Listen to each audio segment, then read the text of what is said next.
Jadi bermakna saudara berhutang dengan Kerajaan Perikatan Nasional kena bagi sokong 100% dalam pilihan raya yang akan kita hadapi tidak berapa lama lagi. Saya menyentuh soal itu bukan kerana apa. Kerana itu adalah satu ujian bagaimana kerajaan yang dipilih ataupun tidak dipilih tetapi diangkat untuk menjadi kerajaan di waktu itu memikul suatu amanah dan tanggungjawab yang mesti dilaksanakan dengan sebaik-baiknya.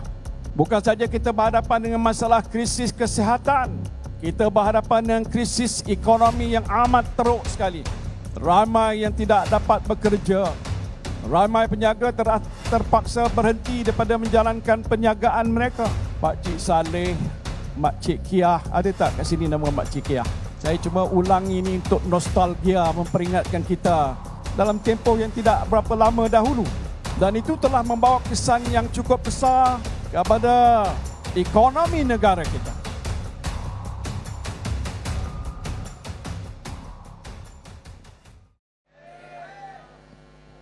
Saya harap ucapan akhir ini tidak menyebabkan saudara semua jatuh tidur lebih awal.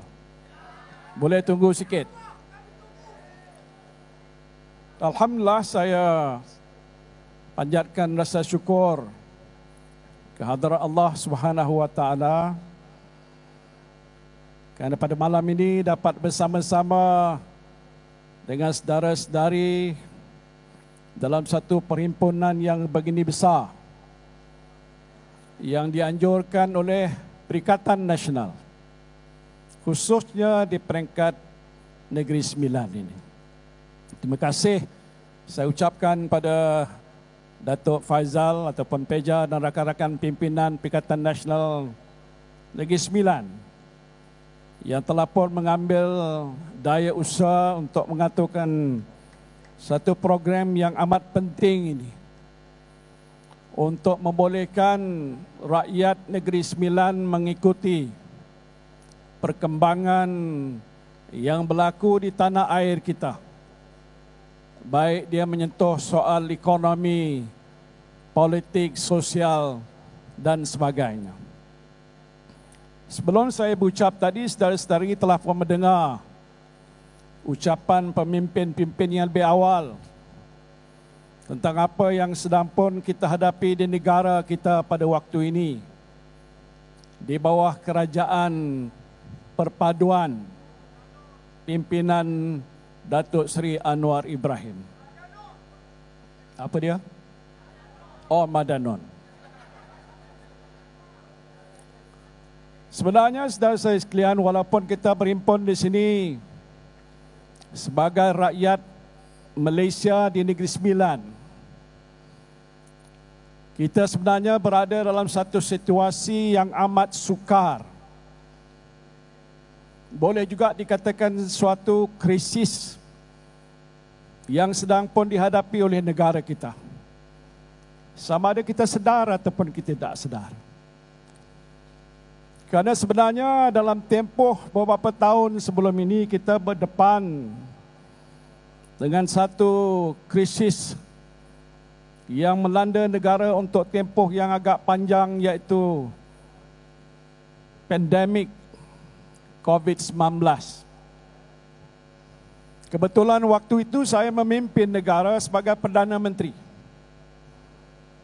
Dan ditakdirkan oleh Allah Subhanahu wa taala saya berdepan daripada tarikh mula saya mengangkat sumpah 1 bulan Mac 2020, COVID melanda negara kita. Satu situasi yang tak pernah dihadapi bukan saja oleh negara Malaysia tetapi seantero dunia. Bagaimana nak menguruskan soal krisis kesihatan yang luar biasa, COVID-19 yang tidak diketahui oleh bukan saja kita rakyat biasa tetapi pakar-pakar perubatan dan kesihatan seluruh dunia. Tapi apapun, saya tidak nak menceritakan panjang sangat tentang hal itu, kata kita semua terlibat secara langsung. Tidak ada seorang pun yang saya fikir ada di sini dan di mana-mana terkecuali Siapa di sini yang tidak dapat suntikan COVID-19? Angkat tangan.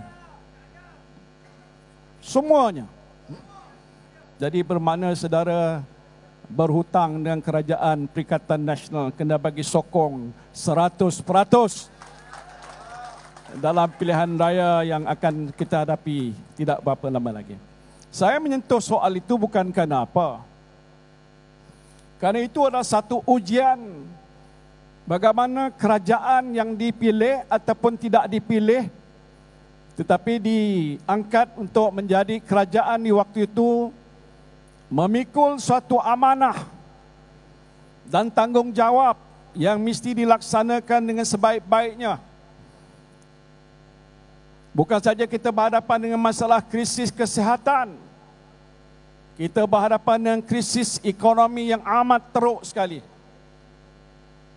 Ramai yang tidak dapat bekerja, ramai peniaga terpaksa berhenti daripada menjalankan perniagaan mereka. Pak Cik Saleh, Mak Cik Kiah, ada tak kat sini nama Mak Cik Kiah? Saya cuma ulang ini untuk nostalgia, memperingatkan kita dalam tempoh yang tidak berapa lama dahulu. Dan itu telah membawa kesan yang cukup besar kepada ekonomi negara kita. Ramai yang tidak punya pendapatan, malahan dengan sebab mereka tidak boleh bekerja terpaksa tinggal di rumah. Jangan pergi ke mana-mana, stay at home. Ingat lagi? Masih ingat orang di Sembilan ni. Bukan kerana apa, ialah kerana situasi dan keadaan luar biasa. Tetapi Alhamdulillah, dengan doa dan barakat usaha kita sendiri, dengan kepimpinan kerajaan yang waktu itu saya terajui, bekerja sama-sama rapat dengan jemaah menteri, dengan wakil-wakil rakyat, dengan pemimpin masyarakat di semua peringkat di seluruh negara. Maka isu yang agak besar dan berat itu telah pun dapat kita tangani secara yang agak baik sekali. Sebab itu rating Malaysia dalam pengurusan COVID-19 adalah yang antara yang terbaik di seluruh dunia. Ini bukan angkat masuk bakul angkat sendiri. Tapi ini hakikat kenyataan yang juga disahkan oleh World Health Organization. Tindakan-tindakan yang kita ambil walaupun menyukarkan waktu itu berkesan untuk menyelamatkan jutaan nyawa rakyat Malaysia dan digabungkan sekali dengan tindakan yang kita ambil yang agak tak pernah berlaku dalam sejarah negara, mengeluarkan 8 pakej ransangan untuk membangun dan membina semula ekonomi kita yang hampir-hampir runtuh pada ketika itu. Ya, kita terpaksa dengan PKP nak buat macam mana? Kalau kita biarkan, maka kemungkinan sebahagian besar daripada rakyat kita akan terkesan dengan masalah COVID, meninggal dunia dan sebagainya. Kita tidak ada pilihan. Walaupun Anwar Ibrahim bagi saya label saya, dia kata saya ni bapa PKP. Yang ni depan saudara ni. Sebenarnya kalau kita meneliti balik pada soal apa yang telah pun kita lakukan, kalau tindakan-tindakan yang kita ambil itu tidak kita laksanakan di waktu yang agak genting dan kritikal, saya tidak boleh nak mengandaikan bagaimanalah situasi negara kita pada waktu itu dan impak dan kesan yang dihadapi oleh negara pada waktu sekarang ini. Mungkin lebih teruk daripada itu. Kita keluarkan 830 bilion nilaian pakej ransangan. Datuk Seri Anwar Ibrahim bila jadi Perdana Menteri awal-awal kata, saya dah ambil duit masuk poket saya ataupun pihak PN waktu itu 600 bilion. Satu pembohongan pertama yang telah disebut oleh Datuk Seri Anwar Ibrahim. Kita tak ambil tindakan saman pun. Tapi yang saya nak ceritakan di sini ialah bukan soal yang sudah pun berlalu itu. Tapi nasib baik dengan tindakan tegas. Kami dalam jemaah menteri, Datuk Azmin ada di sini. Siapa lagi ada di sini? Datuk Taki ada di sini. Datuk Peja di sini. Biar ramai. bermesyuarat hampir tiap-tiap hari dan malam. Apa sebab? Karena kita berada dalam keadaan krisis. Dan sebab itulah kita mengambil satu langkah yang agak luar biasa. Alhamdulillah, lepas tempoh hampir lebih 2 tahun, kita keluar daripada situasi yang dikatakan keadaan pandemik COVID dan hampir-hampir sudah pun pulih pada hari ini. Yang saya nak sebutkan sekarang ini, saudara, ialah selepas COVID itu berlalu, kesan kepada rakyat jelata masih tidak hilang lagi. Waktu dahulu kita mempunyai sejumlah, hampir dia kata 40% daripada jumlah penduduk dalam negara kita tergolong dalam golongan B40. Sebab tu dipanggil 40% tu B40. Siapa dia B40? Siapa dia? Mereka yang ditafsirkan mendapat pendapatan kurang daripada RM2,300 kalau tak silap saya. Itu ambang yang ditetapkan oleh Economic Planning Unit kalau tak silap saya. Dan sebahagian besar itu adalah orang-orang Melayu kita, termasuk orang di Negeri Sembilan ni, berada dalam keadaan yang miskin. Tetapi kesan daripada masalah COVID yang kita hadapi, jumlah peratusan kemiskinan sudah bertambah. Minta maaflah, jangan salahkan saya. Dan ikut kiraan satu badan bebas membuat kajian yang dinamakan Mindshare, membentangkan satu laporan kepada saya bahawa dalam tinjauan yang sudah mereka lakukan, peratusan orang yang miskin sudah meningkat dan bertambah kepada hampir 61%. Saya nak tanya lagi, daripada 61% itu, siapakah kumpulan ataupun kaum yang terbanyak sekali? Jawab, siapa? Orang Melayu.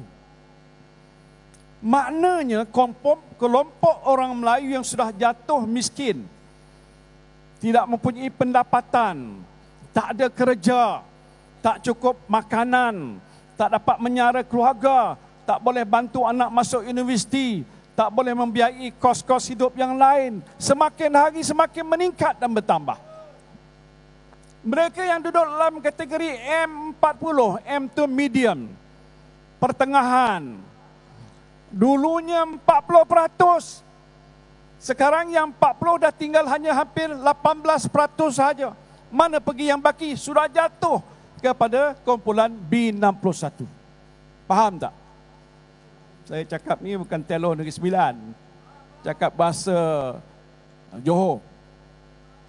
Standard, bahasa standard. Jadi persoalan yang saya nak sebutkan sini, situasi selepas COVID dan lepas saja diambil alih oleh pentadbiran kerajaan Datuk Ismail Sabri, selepas PRU yang lepas terbentuk kerajaan yang disebutkan Kerajaan Madanon ini. Nak kata kerajaan perpaduan, kata orang Kelantan, pun tak tentu lagi. Ada perpaduan ke? Kami ini dalam parlimen, ni ahli parlimen ramai kat sini, sebahagian dah balik tadi. Duduk di sebelah sini pembangkang, tengok di sebelah sana, tak nampak kemesraan. Tak ada rasa seronok bersama-sama, tak ada rasa riang-riang. Pasal hak di situ, kata orang Kelantan pun ada Pakatan Harapan, ada DAP, ada Amanah, ada pula UMNO mencelah kat situ juga. Macam mana dia agak pergi masuk kat situ? Itu cerita panjang lain.